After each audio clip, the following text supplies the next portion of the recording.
According to some ancient manuscripts, the cup Jesus used at the Last Supper, the Holy Grail, was kept and worshipped in the Holy Sepulchre Church in Jerusalem.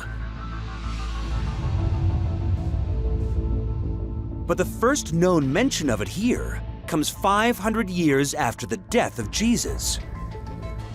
So what happened to it after the Last Supper?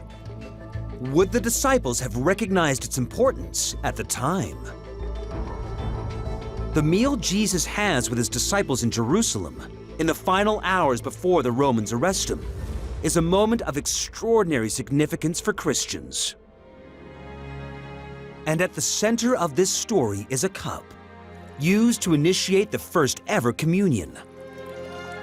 Jesus told Christians to remember him by sharing bread and wine, his body and blood.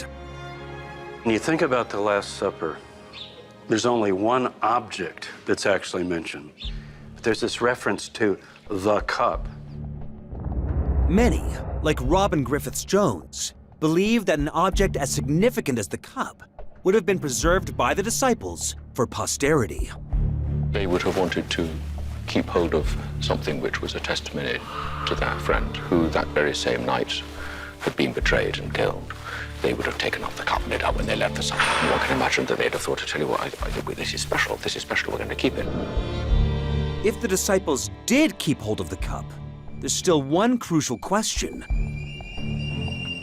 What happened to the cup after that fateful night in around 30 AD?